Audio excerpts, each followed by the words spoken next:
Good evening. Just waiting on the admins to approve. Just making sure I've got sound. Everything is good.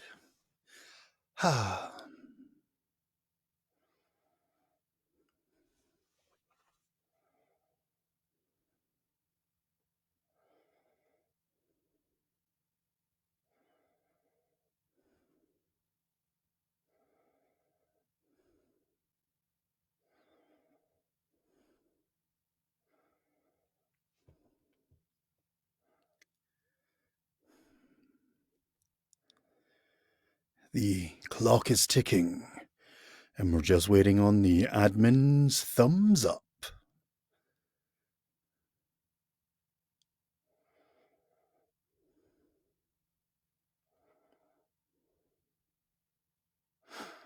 Takes ages. This is where you get nervous and excited. Excellent, we've been approved. Excellent. It takes a while. Thanks very much, Socially Distant Fest, again, for having me on. Firstly, I just want to say thank you very much to everyone who commented on my last video. Some lovely comments there. I'm Calum Lykan. I am a Scottish storyteller. And again, I'm here to tell you another story. But you know what? The last story I told, it was a really sweet and lovely one. And for those that know me, if anyone's on here that has actually seen me live telling stories, you know that one of the things I love to tell is some nice, dark, and maybe a little bit of gruesome and grisly. So if you will forgive me, I will tell you a little bit of dark, gruesome, and grisly Edinburgh history. So I'm putting a disclaimer on this video straight away. Not for the faint of heart, and maybe if any of the young ones are there, just tuck them up in bed, grab a glass of red wine, sit back, and enjoy. Sorry, I just had a comment from the social distance. As I'm mentioning grab a glass of wine, they're just saying that they were actually discussing wine glasses. So you know what, guys? Fill them, sit back and enjoy. So Edinburgh, the capital of Scotland, is a glorious city if you've ever been, but it has some amazing dark history. I used to be a walking tour guide in Edinburgh. I ran my own company and I had some great times there, but I also worked for a few of the ghost tour companies. And one of the most interesting things about Edinburgh was its Age of Enlightenment. When the rest of the world had already technically been enlightened, we were a wee bit behind. But when we got there, I mean, I kid you not, Edinburgh did it in style. We basically boomed. We became what is known as the Athens of the North. Did we become that? Well, we named ourselves the Athens of the North. We got a little bit delusions of grandeur about ourselves. You see, because what happened is when the Age of Enlightenment came to Scotland, we literally boomed in education. We were teaching art, technology, architecture, literature, and medicine. And we had people flocking from all over the world to actually come to the city of Edinburgh and be taught. And of course, the biggest industry was the medical departments. Knox and Monroe, two of the finest gentlemen, teaching hundreds of students how to dissect a body in the hope that they could cure, prolong life, do wonderful things. But there was a hiccup. You see, to study anatomy, you need one thing, and that is a dead body. And of course, you would think a city such as Edinburgh, if you know anything about its history, it would be supplying bodies left, right, and centre, and it was. But laws had been put in place, and those laws were very simple. You could only get 2 hung criminals a year from the gallows. So 2 bodies a year to dissect. But Knox and Monroe and all the other surgeons were teaching up to 500 students a class.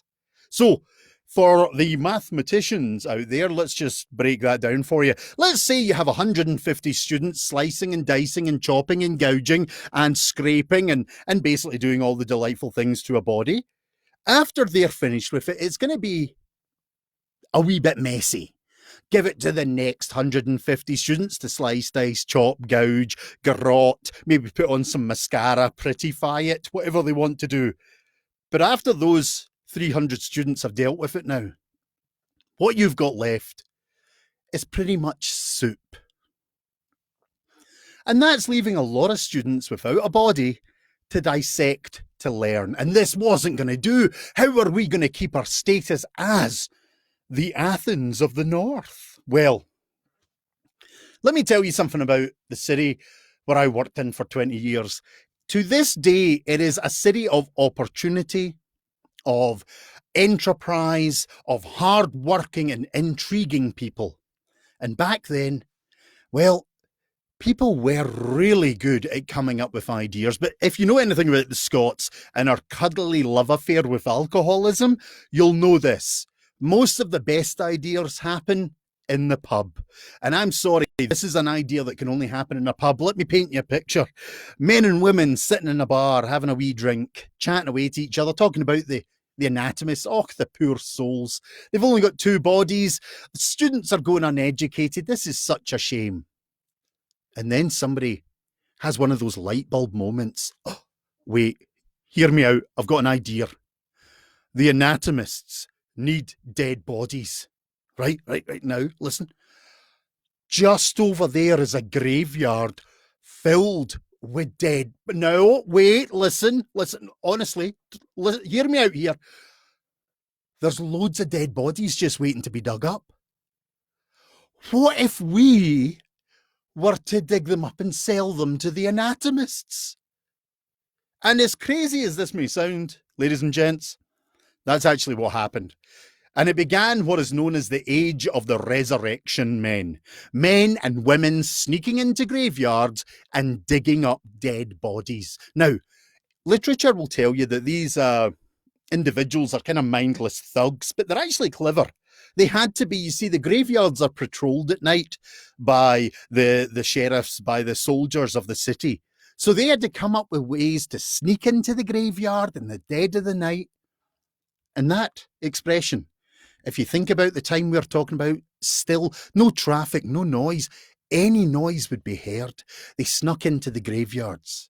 They came up with a process of putting Hessian sacks round the grave mound so that any soil that fell off the mound would just land in the sacks. When they were done, they would pick it up and drop it back into place, because important, if the grave looks discovered or damaged or disrupted, then problems start throughout the city. Secondly, metal shovels make a hell of a lot of noise when you're digging in the soil. So they actually designed special wooden shovels to dig out the corpses. And then they came up with the greatest plan of all, because, okay, you can't really see me as a human being apart from half of me, but this is a muckle beast of a laddie. It's a lot of body to dig up. They actually discovered very quickly that all you needed to do was uncover from mid-chest up. Then you take these 2 fingers, you insert them into the nostrils of the corpse, and you drag the body out of the earth. Then you put it in a herring barrel or a sea chest, sell it to the anatomists, and you make about 10 shillings on average, which roughly works out as an annual wage to most of us today. Good money. So the age of the resurrection man was born, and I tell you, we've had our fair share of them. A couple of the most famous you may have heard of, William Burke and William Hare. 2 Irishmen, they came over to dig the Union Canal. When that was finished, they're out of pocket, they're out of luck, until one of them falls in love with a woman that owns a lodging house. And then one of the tenants dies. And that tenant, well, he owed rent and rates, so the pair of them decide to sell his body to recoup the losses, and that's what they do. And then, as 2 Irishmen would do, they go to the pub for a drink and look at that bag of coin, and they think to themselves, geez, you know what? These guys digging up dead bodies are making a fair living. We could do this. Yeah, we could dig up dead bodies. But the problem is with Burke and Hare, they had been digging a canal most of their lives. They didn't want to see a shovel again. And that's when they had their light bulb moment. And it was a very simple one, and it makes perfect sense. As they're having a wee dram looking out across the busy grass market, it dawns on them. Why go to the effort of digging up so many bodies when they're just walking around waiting to happen? William Burke and William Hare never dug up a body in their life. They're actually two of Edinburgh's most famous serial killers. History tells us about 18 victims fell to them, but history in Edinburgh gets rewritten a lot. They actually think it could be close to 80 victims in now the kind of couple of years that they were operating. And they had a great system. They would basically get you very drunk, invite you back to the lodging house, get you more drunk, and then basically, wait a minute. This is not a manual for how to dispose of your friends. I need to put that disclaimer on this video as it is going public.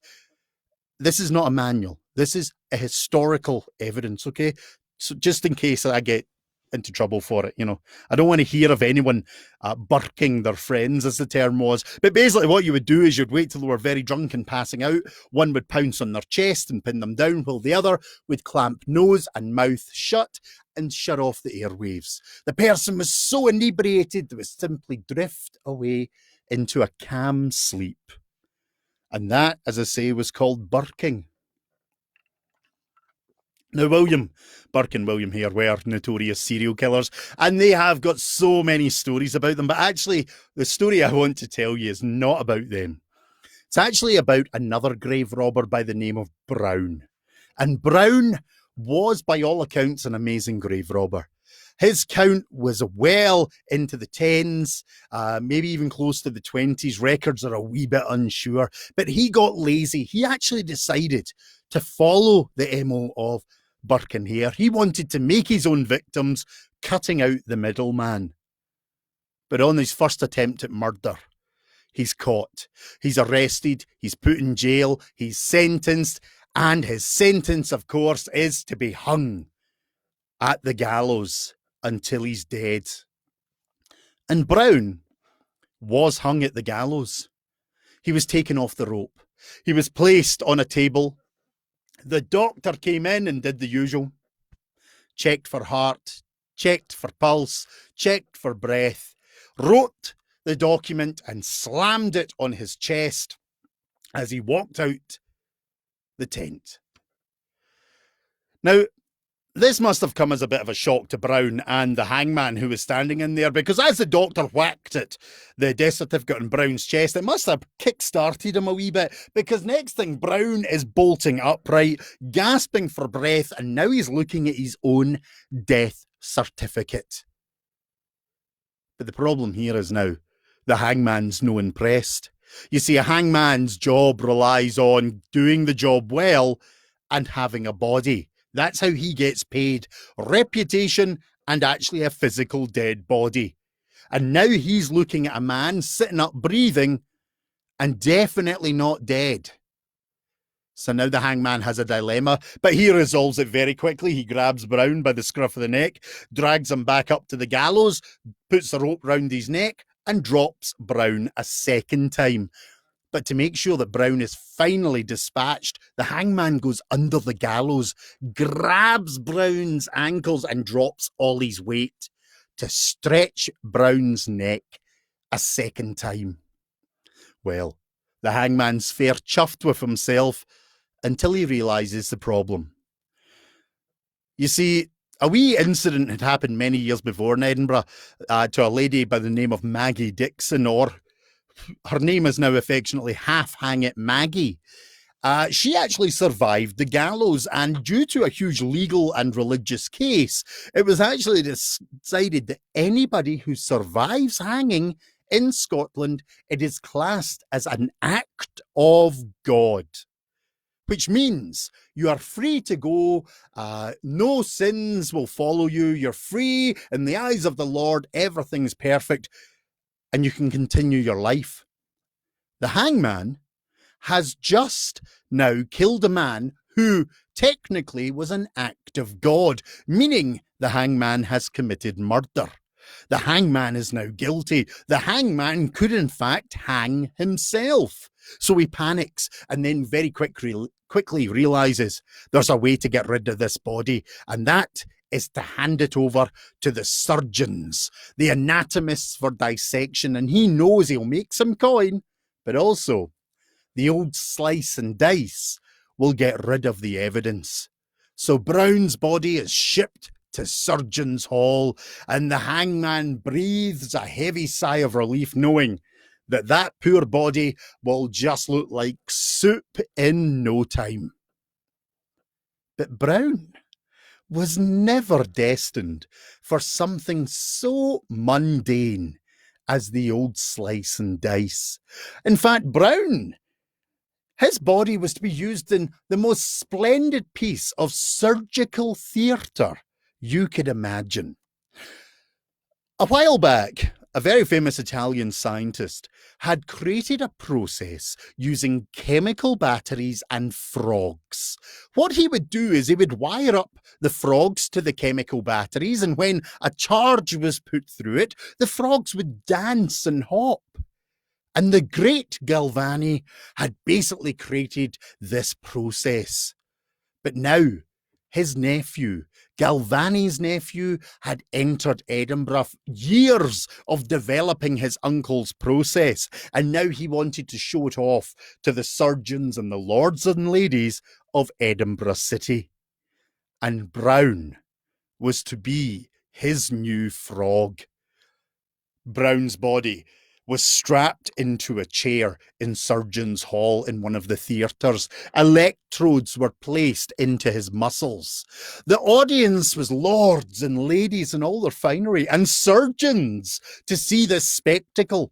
And there, in all his pompous way, was Galvani's nephew on stage, kind of reciting and displaying and acting to his finest ability to these wonderful people, talking about his research and how he'd progressed his uncle's work. And then it was time. It was time to show them. And with a flourish, he flicks the switch, and all of a sudden the theatre goes silent. And then one of Brown's hands starts twitching as the current goes through his body. Everybody is oohing. Everybody is eyeing. This is amazing. They've never witnessed such a feat. And of course, emboldened by this, Galvani goes to the second switch, and with a flourish worthy of the finest magician, he flicks it. And now everybody's on their feet. Bravo, bravo, cheers, applaud, because now both of Brown's hands are dancing away, and the surgeons, the lords and ladies, have never seen anything like it. This was Galvani's crowning moment. Right up to the point that Brown's head shoots upright. His eyes open, his mouth opens, and he starts to scream the most horrendous, pained, blood-curdling scream you can imagine. Galvani stops mid-talk. He looks at this horrifying sight. The audience stops, and then a scream starts to fill the air. Ladies are fainting, lords are in shock, surgeons are kind of looking like this. And then the cry fills the air. Turn it off. He's alive. Turn it off. He's alive.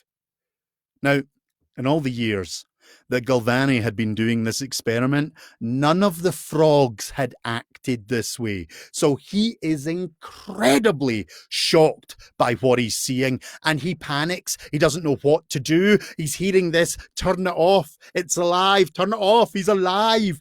And the panic fills Galvani to the point that he grabs the first thing he can find, and it's a scalpel, and he runs over to Brown and simply runs it across his throat, sending out a beautiful arc of arterial spray, covering the first and second rows with more than they ever thought they would receive that evening. And now the audience is filled with panic as the blood is spurting out of Brown's neck. Ladies are fainting, men are vomiting, the surgeons are and panic fills the air. But Galvani's not done because he's kind of got this thing in his head and it's going, turn it off, he's alive. Turn it off, he's alive, and he needs to prove to them that this man was dead. This is just the electricity making him look like he's alive. I've got to prove this. So he gets the orderlies to get Brown's body out of the seat and he slams it on a table. And then with a scalpel, he slices open Brown's chest. He saws and saws. He cracks open the ribs. And as quick as he can, he slices out the heart and presents it to the audience and makes a speech so bold. Ladies and gentlemen, he was dead all along. It was only the electricity that made him look as if he was alive. Sounds fairly reasonable, actually. I mean, if you want to think about it logically, that makes perfect sense. And if I had an audience in front of me that could respond, I would say, how many of you believe this tale to be true? Because you see, this story would sound perfectly plausible until I add the last bit of it. You see, when Galvani stepped forward with heart in hand, making his bold statement, he failed to notice one key element that was happening. Because you see, as he stepped forward and as he made his statement, he didn't notice that Brown's heart was beating its last in his hand. And that was the end of Brown. Now, I am going to say one thing to you all, because I know that I can't, other than messages, which I'm not good at responding to, I can't really kind of get a feel for the audience. But I would normally ask, is it true or is it false? And you know why I love Edinburgh, folks? Because that's a true story. It did happen in Surgeons Hall. It is recorded in Surgeons Hall. You see, Brown died 3 times. He is the most unfortunate soul on this planet. And his story actually exists to this day in many, many ways. And one of the key ways is actually this. He has created one of the finest ghost stories of Edinburgh now, because Brown, it would appear, still frequents Surgeons Hall. And if you happen to visit Edinburgh and you go to Surgeons Hall and walk those hallowed halls, you'll see spectacular sights. One of them is actually William Burke's skeleton. The resurrection man or serial killer I mentioned earlier in the tale. When he was finally caught and put to death, we actually I'll add an amendum to this tale here. We treated him right. You know, he'd been killing a lot of Edinburgh folks, so we hung him to within an inch of his life, and then we took him off the gallows. And the easiest way to say is, have you ever peeled an apple in your life? Because that's what we did to Burke. We flayed the skin off his living body. And when he finally gave up the ghost, we sent his body to the anatomist, who dissected him and then cleaned his skeleton and mounted him for all time to be displayed. I would actually love to say that was the end of Burke's story, but it gets even better, because we decided to take that skin that had been flayed off him and send it to a tanner. And the tanner was asked to make things from his flesh. You can actually see them in Surgeons Hall as well. They're great. How do you put this politely? From his buttocks, we made a Bible. Yeah, the holiest of holy books from William Burke's posterior. From his chest, we made a wallet, and from the back of his hand, we made a business card holder. And somewhere on my Facebook page, you actually see me grinning like a Cheshire cat holding this, because it was just so beautiful and exquisitely made. But as you're walking around these halls, you might sometimes feel you're being followed, you're being watched. And if you're lucky enough as you walk through to turn round, you might see Brown. And he'll be coming towards you. He'll be kind of the same as he was when he died. He'll have his eyes wide. He'll have that horrendous grimacing scream on his face. He'll have his hand outstretched. And if you're brave enough to wait long enough to see what is in his hand, you will discover that he's actually holding his still beating heart in his hand. Because you see, this has been a grisly and ghastly tale, so I'll try and end it in a nicer note. The general belief amongst the Edinburgh population is this: the reason that Brown has his bloodied and beating heart in his hand and is holding it in front of you, in front of himself, to maybe give it to somebody, is because even in death, it would appear maybe ghosts need some love. Thank you very much. It's been a pleasure, folks. I hope you've enjoyed this tale. I hope you've stuck with me. I hope nobody's spilled their wine. I hope nobody's had to run off and get a bucket. I did try and calm that down and tame it down. It does actually have a lot more, shall we say, gruesomeness and delightfulness. But it has been a pleasure again. My name's Calum Lykan. I am a professional Scottish storyteller. If you enjoyed the story, there is some options to leave a wonderful tip. Look at it as buying me a coffee. Look at it as buying me a dram of whiskey in these difficult times. Look at it as a glass of wine to still my mind after telling such a gruesome tale to you all. But thank you very much, folks. Please do leave some tips. I'll be trying to post as often as I can on this site. And as always, it has been an absolute pleasure.